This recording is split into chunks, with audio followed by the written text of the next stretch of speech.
Then Paul left Athens and went to Corinth. There he became acquainted with a Jew named Aquila, born in Pontus, who had recently arrived from Italy with his wife, Priscilla. They had left Italy when Claudius Caesar deported all Jews from Rome. Paul lived and worked with them, for they were tentmakers just as he was. Each Sabbath found Paul at the synagogue, trying to convince the Jews and Greeks alike. And after Silas and Timothy came down from Macedonia, Paul spent all his time preaching the word. He testified to the Jews that Jesus was the Messiah. But when they opposed and insulted him, Paul shook the dust from his clothes and said, "Your blood is upon your own heads. I am innocent. From now on I will go preach to the Gentiles." Then he left and went to the home of Titius Justus, a Gentile who worshipped God and lived next door to the synagogue. Crispus, the leader of the synagogue, and everyone in his household believed in the Lord. Many others in Corinth also heard Paul, became believers, and were baptized. One night the Lord spoke to Paul in a vision and told him, "Don't be afraid. Speak out, don't be silent, for I am with you, and no one will attack and harm you, for many people in this city belong to me." So Paul stayed there for the next year and a half, teaching the word of God. But when Gallio became governor of Achaia, some Jews rose up together against Paul and brought him before the governor for judgment. They accused Paul of persuading people to worship God in ways that are contrary to our law.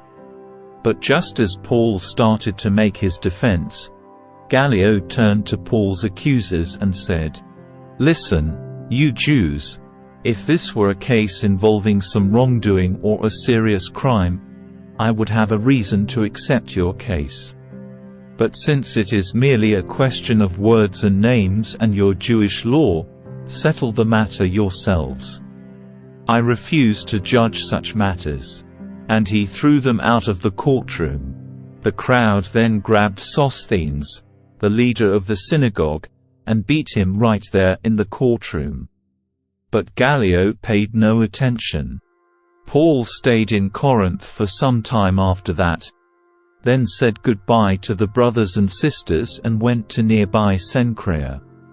There he shaved his head according to Jewish custom, marking the end of a vow. Then he set sail for Syria, taking Priscilla and Aquila with him. They stopped first at the port of Ephesus, where Paul left the others behind. While he was there, he went to the synagogue to reason with the Jews. They asked him to stay longer, but he declined. As he left, however, he said, "I will come back later, God willing." Then he set sail from Ephesus. The next stop was at the port of Caesarea.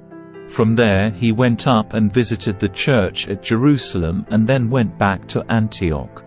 After spending some time in Antioch, Paul went back through Galatia and Phrygia, visiting and strengthening all the believers. Meanwhile, a Jew named Apollos, an eloquent speaker who knew the scriptures well, had arrived in Ephesus from Alexandria in Egypt. He had been taught the way of the Lord, and he taught others about Jesus with an enthusiastic spirit and with accuracy. However, he knew only about John's baptism. When Priscilla and Aquila heard him preaching boldly in the synagogue, they took him aside and explained the way of God even more accurately.